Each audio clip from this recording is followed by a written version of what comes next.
اعوذ باللہ من الشیطان اللعین الرجیم، بسم اللہ الرحمن الرحیم۔ عزیز طلبہ، السلام علیکم ورحمۃ اللہ وبرکاتہ۔ اسلامیات کا جو پہلا حصہ تھا قرآن مجید سے متعلق تھا، اس میں سورہ انفال تھے۔ سورہ انفال سے ہم نے چند آیتیں آپ کے اس کلاس کے دوران سلیبس کا حصہ بنایا تھا۔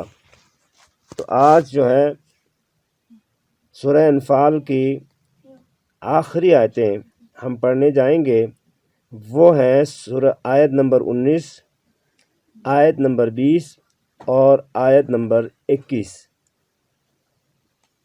تو ہم پہلے آیت نمبر 19 کی تلاوت کریں گے، اس کا ترجمہ، مفاہیم اور تشریح بیان کرنے کی کوشش کریں گے۔ تو آئیے آیت نمبر 19 کی پہلے ہم تلاوت کرتے ہیں۔ بسم اللہ الرحمن الرحیم۔ ان تستفتحوا فقد جاءکم الفتح وان تنتهوا فهو خیر لکم وان تعودوا نعد ولن تغنی عنکم فئتکم شیئا ولو کثرت وان اللہ مع المؤمنین۔ اس آیت میں 2-3 نئے الفاظ آئے ہیں، پہلے ہم اس کی وضاحت کرتے ہیں۔ پہلا لفظ ہے تستفتحو۔ تستفتحو کا لفظ جو ہے فتح سے ہے، اور جب فتح کے شروع میں تا اور سین آ جائیں تو اس کے معنی ہوں گے فتح کا چاہنا، تم فتح چاہتے ہو۔ تنتہو دوسرا لفظ ہے، تنتہو کے معنی ہے باز آ جاؤ، تم باز آ جاؤ۔ تعودو اس کا معنی ہے تم نے دوبارہ نافرمانی کی۔ نعود، نعود کے معنی ہے ہم دوبارہ عذاب دیں گے۔ تغنیہ فائدہ پہنچائے گی۔ فئتکم، اس میں فئہ کا لفظ ہے، واحد فئہ ہے۔ فئہ کے معنی ہے جماعت، کثرت کے معنی ہے کثیر، زیادہ۔ تو پہلے اس کا لفظی ترجمہ کرنے کی کوشش کریں گے۔ ان اگر، تستفتحو تم فتح چاہتے ہو، ان اگر، تستفتحو تم فتح چاہتے ہو، فقد تو یقیناً، جاء آ گئی ہے، کم تمہارے پاس، الفتح فتح، وَإِن اور اگر، تنتہو تم باز آ جاؤ،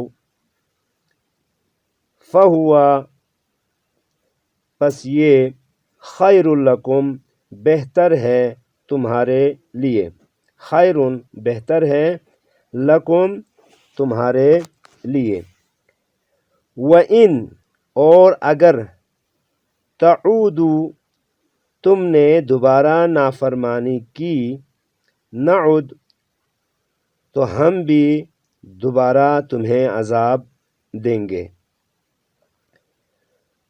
ولن اور ہرگز نہیں، تغنیہ فائدہ پہنچائے گی، عنکم تمہیں، فئتکم تمہاری جماعت، فئتکم تمہاری جماعت، شیئاً کچھ بھی،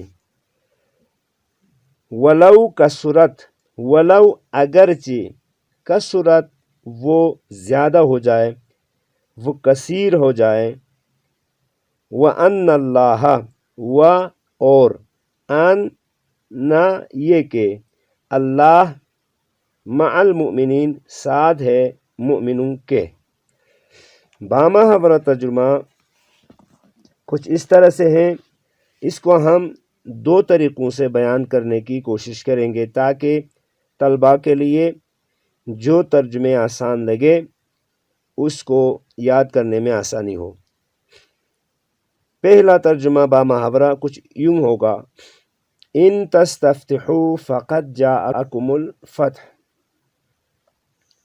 کافروں سے کہہ دو ان تستفتحوا، اگر تم فیصلہ چاہتے ہو، فقد جاءکم الفتح، تو فیصلہ تمہارے سامنے آ گیا، وَإِن تَنْتَهُوا، اب اگر تم باز آ جاؤ، فَهُوَ خَيْرٌ لَكُمْ، تو تمہارے لیے بہتر ہے، وَإِن تَعُودُوا، اور اگر تم نے اس جرم کا اعادہ کیا، اس کو دوبارہ دہرایا، نعود، تو ہم بھی اس کی سزا کا اعادہ کریں گے، ہم بھی دوبارہ سزا دیں گے، وَلَن تُغْنِيَ عَنْكُمْ فِئَتُكُمْ، اور تمہاری جماعت کثیر ہو بھی تو تمہارے کسی کام نہیں آئے گی، وَلَوْ کَثُرَتْ، اگرچہ وہ کثیر ہی کیوں نہ ہو، وَأَنَّ اللَّهَ، اور اللہ مع المؤمنین، مومنوں کے ساتھ ہے۔ دوسرا ترجمہ کچھ اس طرح سے ہوگا، ان تستفتحوا، اگر تم فتح چاہتے ہو، فقد جاءکم الفتح، تو فتح تو جنہیں ملنی تھی تمہارے سامنے آ گئی، وَإِن تَنْتَهُوا، اب اگر تم اپنے کاموں سے باز آ جاؤ، فَهُوَ خَيْرٌ لَكُمْ، تو یہ تمہارے حق میں بہتر ہے، وَإِن تَعُودُوا نَعُدْ، اور اگر تم نے دوبارہ نافرمانی کی تو ہم بھی دوبارہ تمہیں عذاب دیں گے، وَلَن تُغْنِيَ عَنْكُمْ، اور تمہاری جماعت تعداد میں خواہ جتنی بھی زیادہ ہو جائے، شیئاً، وہ تمہیں فائدہ نہ پہنچا سکے گی، وَلَوْ کَثُرَتْ، وَأَنَّ اللَّهَ مَعَ الْمُؤْمِنِينَ، اور یہ اس لیے ہے کہ اللہ مومنوں کے ساتھ ہے۔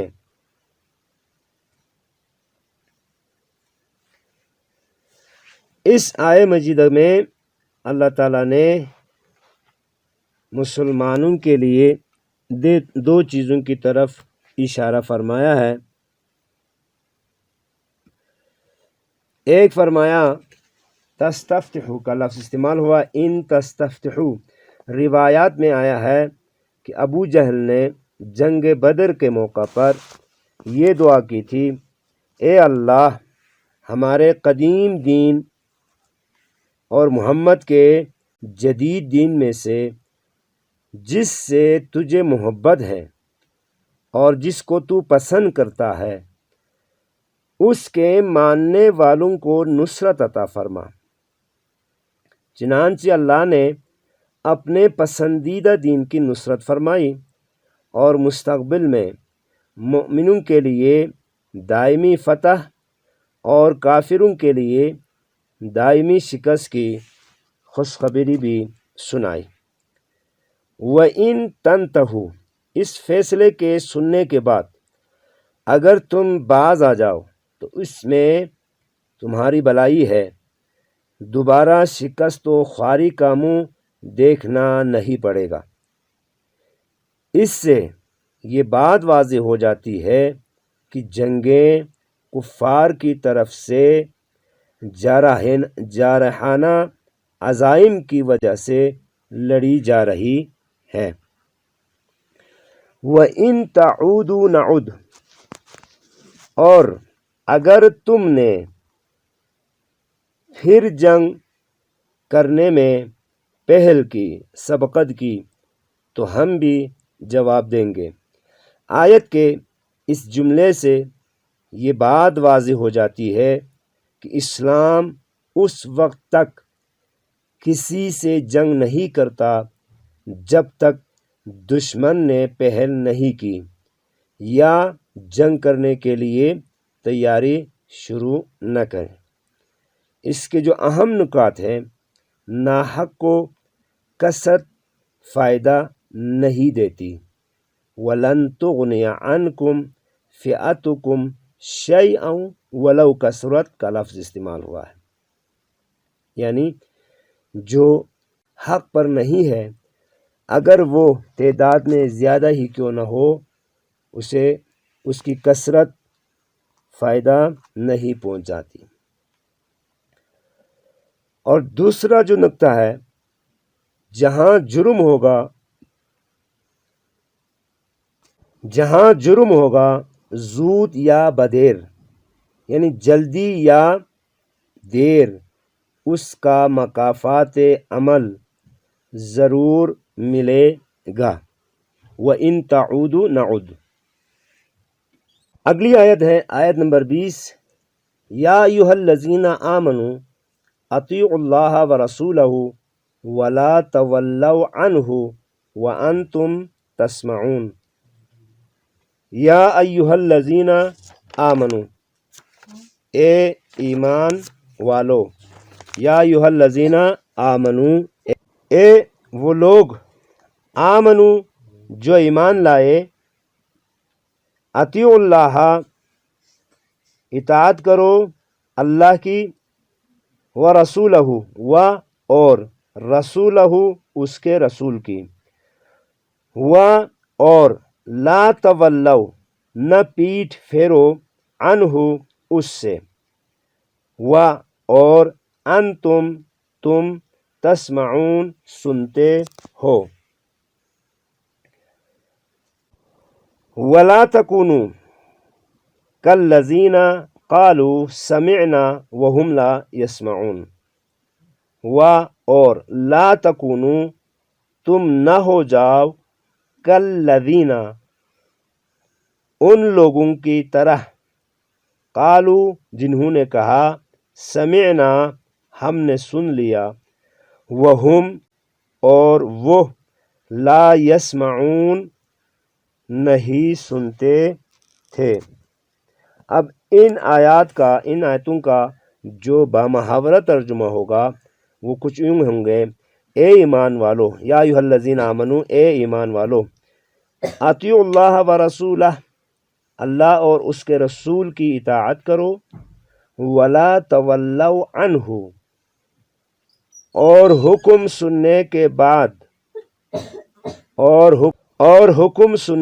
بعد تم اس سے روگردانی نہ کرو، وانتم تسمعون، یعنی حکم سننے کے بعد، ولا تکونوا، اور ان لوگوں کی طرح نہ ہو جانا، کالذین، ان لوگوں کی طرح، قالوا، جنہوں نے کہا تھا، سمعنا، ہم نے سن لیا، وہم لا یسمعون، در حقیقت وہ سنتے نہ تھے۔ میں اللہ تعالیٰ نے اللہ اور اس کے رسول کی اطاعت کرنے کا حکم دیا ہے۔ اطیعوا اللہ ورسولہ، کافروں کو ان کے انجام بد کی خبر دینے کے بعد مومنین سے خطاب فرمایا، اللہ اور اس کے رسول کی اطاعت کرو، ولا تولوا عنہ، اس کے بعد خصوصی طور پر فرمایا، رسول اللہ صلی اللہ علیہ وسلم کے حکم سے روگردانی نہ کرو۔ یہاں اگرچہ تعبیر عام ہے مگر گفتگو جنگ سے مربوط ہے، لہٰذا بحیثیت سپہ سالار اعظم رسول اللہ صلی اللہ علیہ وسلم کے حکم عدولی ناقابل عفو جرم ہوگا۔ ولا تکونوا، یعنی ان منافقین یا ان کافروں کی طرح نہ ہونا جو کہتے ہیں ہم نے محمد کا کلام سن کر رد کیا ہے، حالانکہ ایسا نہیں ہے، انہوں نے سنے بغیر رد کیا ہے۔ لہٰذا اس آیت میں یہ فرمایا گیا کہ اللہ تعالیٰ اور اس کے رسول کی اطاعت کرنا ہے، اور ان کے حکم عدولی نہیں کرنا، روگردانی نہیں کرنا۔ تیسرا یہ ہے کہ ان منافقین کی طرح نہیں ہونا جو پہلے بھی کہا کرتے تھے کہ ہم نے سن لیا، حالانکہ وہ سننے والے نہیں تھے۔ لہٰذا ہمارا بھی فرض بنتا ہے کہ اللہ تعالیٰ اور اس کے رسول جو حکم دیں ہم اس پر عمل پیرا ہوں۔ والسلام علیکم ورحمۃ اللہ وبرکاتہ۔